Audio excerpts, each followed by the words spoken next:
Hey guys, it's me, Desiree. Welcome back to my channel. If you are new and you have not seen my face ever in life, welcome to my channel. I am Desiree Marie and I do all sorts of videos. I do lock hair care videos, lock hairstyling videos, fun little vlogs here and there, and home decor, lots of DIY stuff around my first one-bedroom apartment.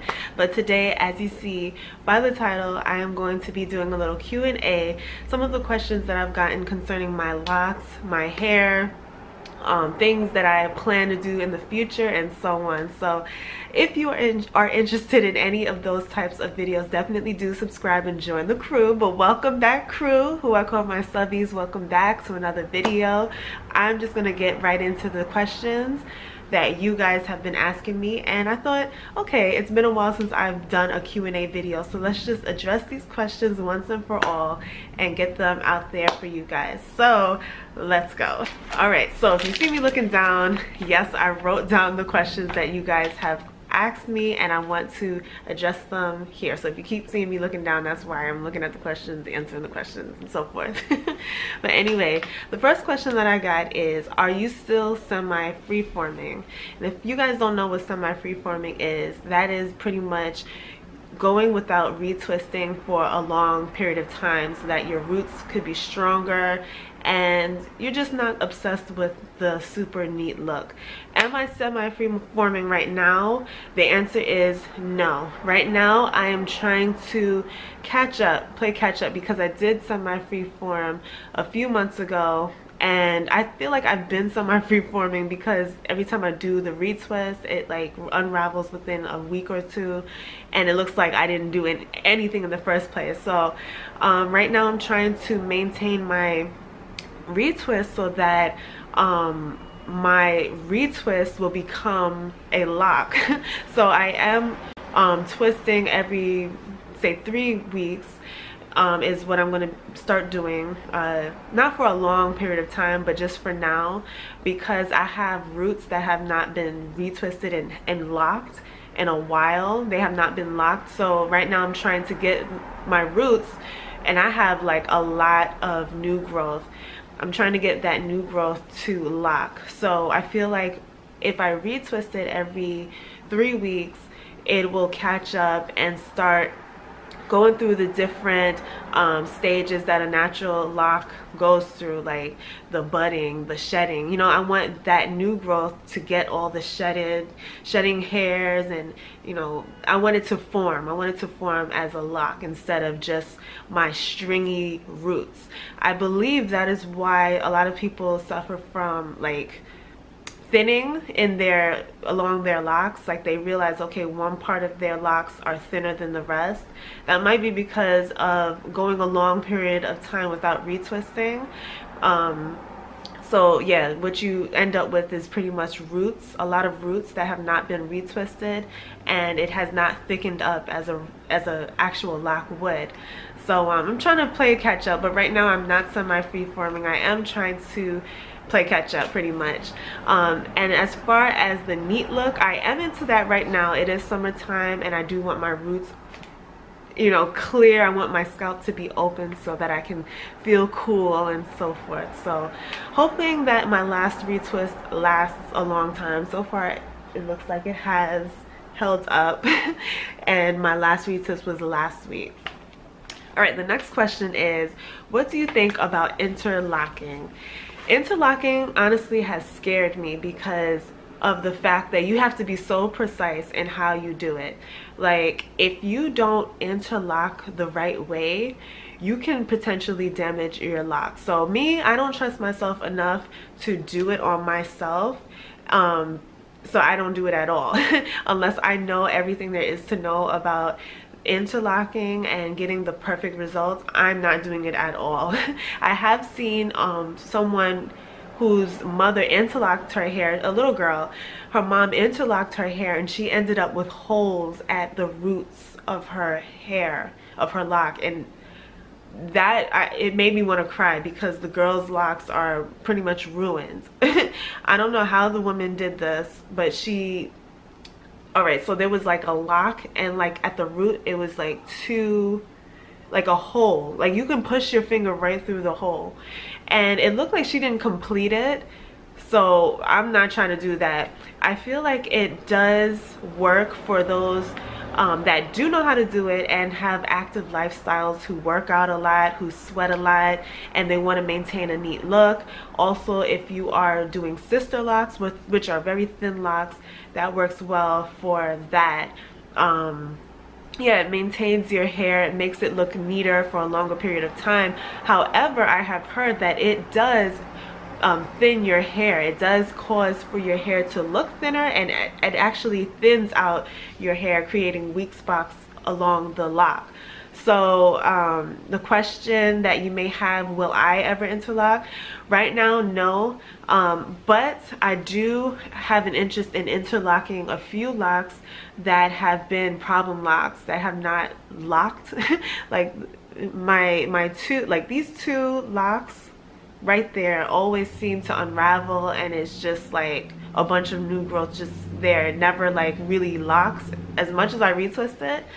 So if it doesn't work this time, you know, if it doesn't lock with this retwist, I will consider getting someone to interlock those two locks and no other locks after that. So the next question is, what do you think about hair masks for locks? I think that it's a great idea. If you don't know, I did do a hair mask a few months ago. I did the bentonite clay mask with the Aztec clay mixture. I mixed it up and I used it on my hair. It did come out very goopy and weird.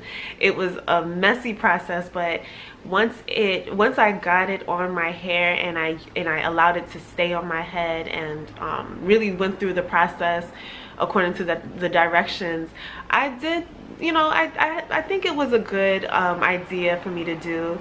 It did take out some of the buildup in my hair. However, it's something that you can't just slap on and, you know, it's going to work the very next day.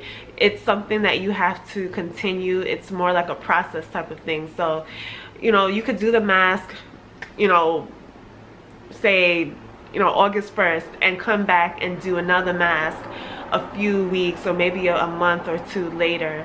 And, you know, you just have to stay on top of it. For me, that was not the only thing that got the buildup out of my hair. I did have to wash my hair a lot differently than I used to. I had to take heed with how long I was rinsing my hair and just change up some of my bad habits, turn them into good habits. So I think that hair masks are a great idea. You just have to be careful which one. I do recommend the Aztec clay, bentonite clay mixture. If you want to purchase that, I will have the direct link down below where you can get it for a discounted price using my code. But yeah, I think it's a great idea. It's a great way to lift the buildup out of your hair and really get, you know, detoxify your hair, because we live in a world where there's so many pollutants, so many toxins in the air. It's a great idea to use that every so often. You can also use it on your face. It's a great, you know, combination, a great mixture. So I will have that product information down below, as well as the link to the video in which I did the bentonite clay mask. All right, the next question is, how did you get through the awkward stage? And how did you have confidence in that stage? So the awkward stage that you're talking about, I'm sure, is close to the time that I started. So I started my hair last year, August, about 14th, 15th. And I started with 2-strand twists. Now, right away, you know, 2-strand twists are easy because they're easy to style. They're you know, they're easy. They look like a style already. But once they start to grow into locks and they really start to get a little bit more rugged, a little bit raggedy, you wash your hair a few times and you start to see your hair starting to look a little bit on the edgy side. It is difficult sometimes to maintain confidence because, you know, especially if you are more used to a neat look, a more tidy look, it is kind of, you know, it's a different place to be as far as your hair journey. That's why it's called a journey. So what I had to do was just constantly remember why I'm doing this, why I'm locking my hair. And why I'm locking my hair is not because someone told me I should or it looked good on me. It's because of something that I wanted to do within myself, something that I believed in wholeheartedly. And another way that I maintained confidence and got through the stage was just looking on YouTube, looking on Pinterest and Instagram, looking at other people with locks about my age and even more mature, so that I have something to look forward to. And I just remember why I'm doing this, why I'm going through this stage. You know, like anything beautiful, it takes time for it to grow and mature, and you'll be very happy that you went through the process, that you went through the awkward stage, and that you just weathered through all of the different emotions that come. Now, a practical way that you can go through this stage is by getting creative. Try to, you know, pin your hair up one way, you know, do different styles and see how that works for you. There's different ways that you can get creative. There are so many ideas here on YouTube. And if you don't want to have your hair out all the time, you can also play around with different hairstyle, different scarf styles, and, you know, just jazz it up and look cute in that way. So there are so many ways that you can get creative during the awkward stage. You can still look good, still look cute. Every once in a while I would put a wig on my head, especially if I was invited to a wedding or had a big dance performance and I had to do something quick with my locks, with my awkward locks. You know, it's a quick fix, but it's something that you don't want to continue, you know, keep doing on your new baby locks. So yeah, there's ways you can look cute. You know, you just have to, you have to own it. All right, if you don't own it, people are gonna look at you like, what is she doing? But if you're walking with confidence and you know you're cute, that is how you can convince other people that you, look, this is what I'm doing, this is what I believe in, and I love it.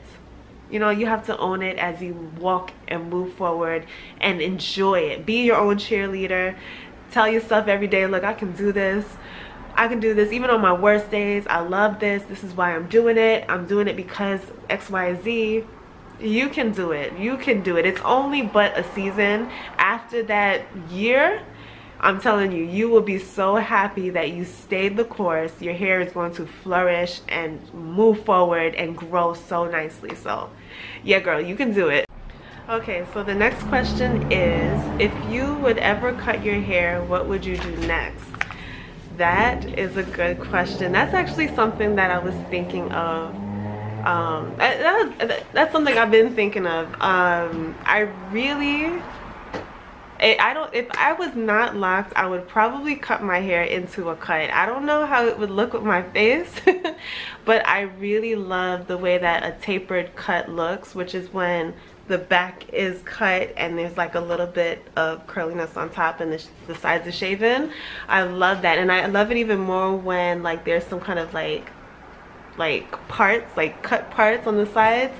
I love that so much, but I know that it takes a lot to maintain it because you have to keep getting it shaved and the edges and all of that stuff. So that's something that I would love to do with my hair, but I don't have the guts to do it. And yeah, so that's probably the only thing I would attempt to do, the only thing I have not done yet. Other than that, I will be keeping my locks. I actually want to grow them out all the way to my butt, so I'm not taking them out anytime soon. The next question is, do you have any regrets as far as your lock journey is concerned? I do have a few regrets. Like I always say, I'm on a journey, so I don't know all there is to know. I'm not a lock guru, so I learn a lot of things along the way.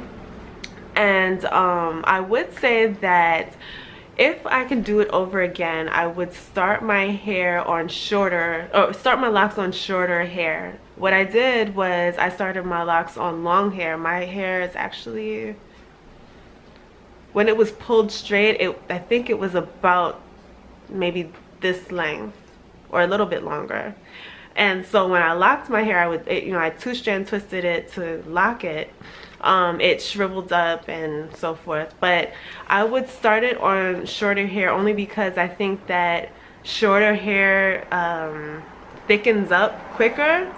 And I think when you start on longer hair, it takes a long time for the locks to thicken up because it has like all of the length to fill in and so forth. It just takes a lot more for the locks to full up and, you know, thicken and stuff like that. So I would do it on shorter hair, and I would start my locks with comb coils because I think, from what I gather looking at other people here on YouTube, the comb coils thicken up, and actually when they're mature they look like big thick locks. That's actually something that I wanted, but my hair type is not one that I can get those thick locks.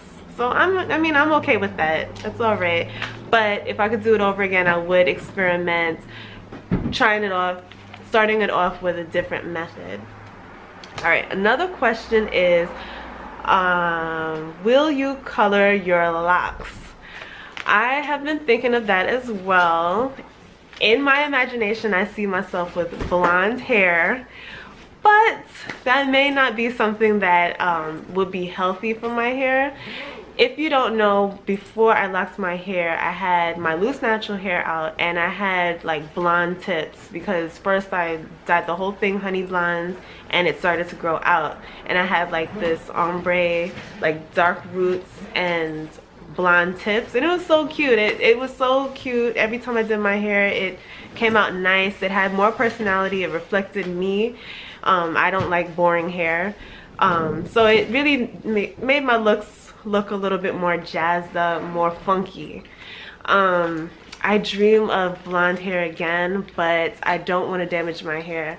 And I also, if I don't dye it blonde, I was thinking about doing a dark color because in the summertime my hair lightens up. I get like natural highlights with like light brown. It's just a hot mess. So sometimes it can look a little ashy, like an ashy brown, which I don't too like. So I was thinking about maybe dyeing it like a really dark brown, not black, but close to it, just so that it, you know, so that it's the color that I want it to look. You can't see my natural hair color in this clip right now just because it's not too bright in here. But yeah, it's a little ashy. But right now I'm learning to be content with what I have because I'm not trying to put any added chemicals in my hair. I don't want to damage it. I just want my hair to grow and be healthy in the most natural way possible without all the added stuff. So, and if I do dye my hair, I'm going to have to keep dyeing it in order to maintain that look, and that's just not something that I'm interested in right now. Maybe in a few years I'll think about, you know, experimenting, but right now I want to get the foundations right, and then maybe think about that later. Okay, the next question is, how do you deal with stinky locks? Stinky locks. So it's very easy for your locks to stink, especially in the summer because your scalp is sweating.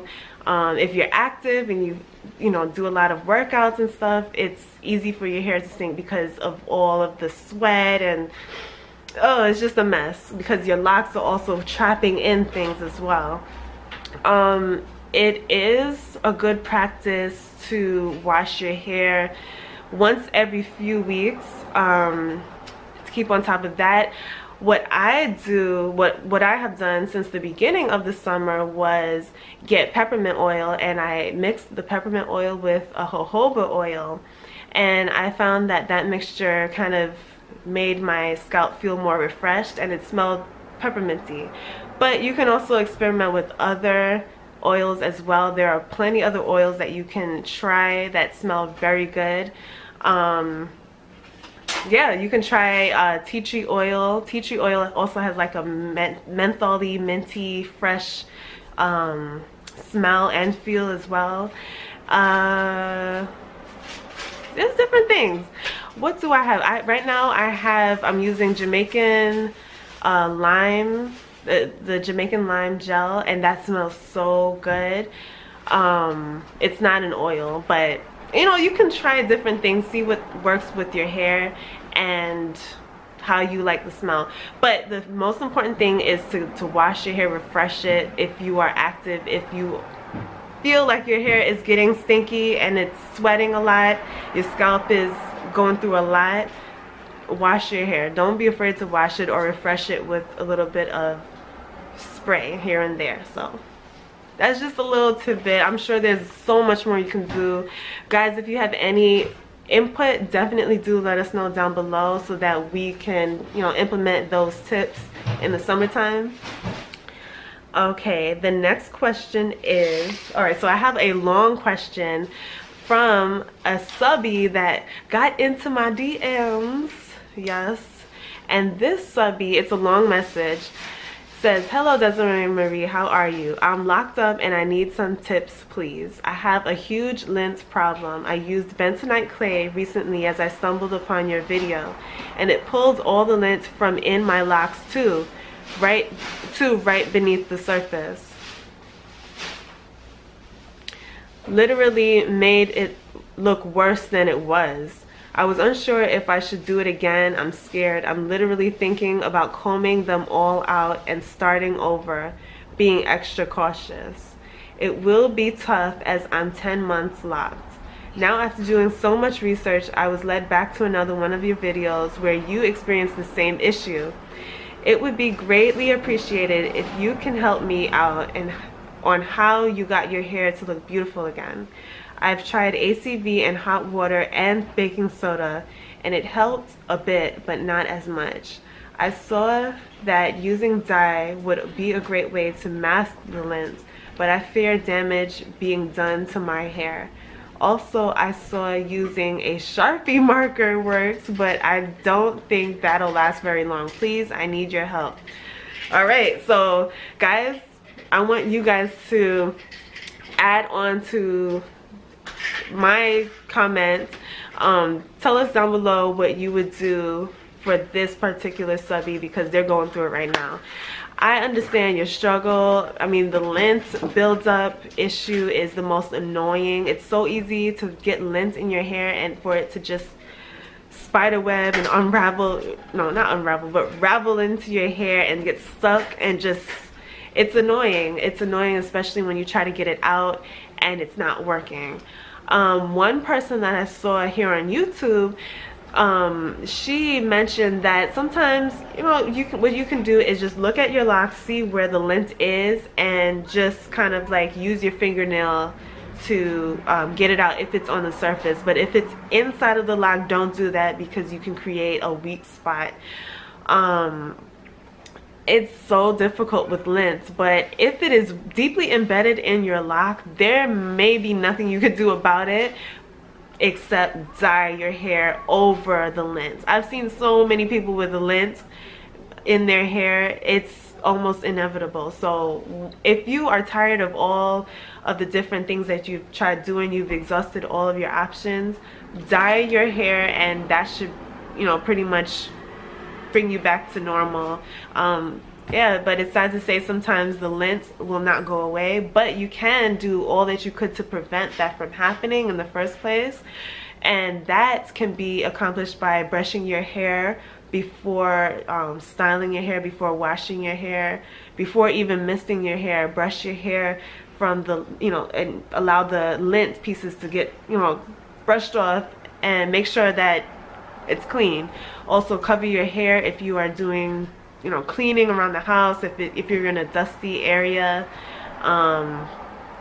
Yeah, those are ways that you can prevent that from happening. Also, be careful of the things that you're wearing. Like right now I'm wearing a t-shirt, a cotton t-shirt, but if you find yourself wearing like a sweater that looks like this, you will want to put your hair up, because this can get into, this can get caught up right in the back, the nape area, and eventually get into your locks. So be careful what you wear, and try to do your, you know, updos if you are wearing a material that may shed its material into your hair. Yeah, so I mean, if you, yeah, like I said, the last resort would be dyeing your hair a darker shade, but you can do all you could do to prevent it from happening in the first place. So guys, I know you'll have better suggestions, so let us know down below what you would do for this particular subby.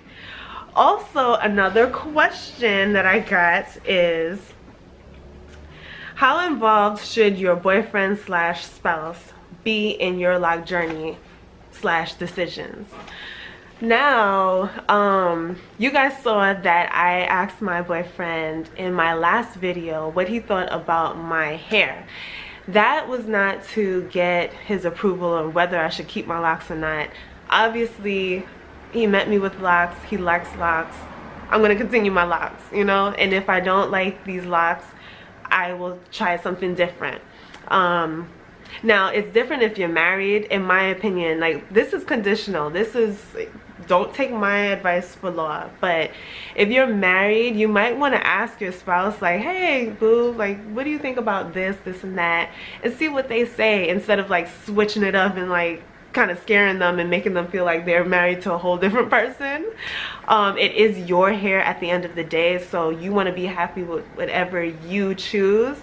But honestly, like, someone should not make you feel like you can't do the very style that you want to do. Like, say if, you know, my boyfriend said, oh, I don't like locks, then look, I have these locks and I've worked on them for so long and I love them. I'm not taking them out of my head. I'm not combing them out for you. Like, you met me like this, so you should be, you know, accepting and so forth. So you might want to, you know, find somebody that likes your hair, like, you know, that likes how you look for who you are and agrees with your decisions, which you like.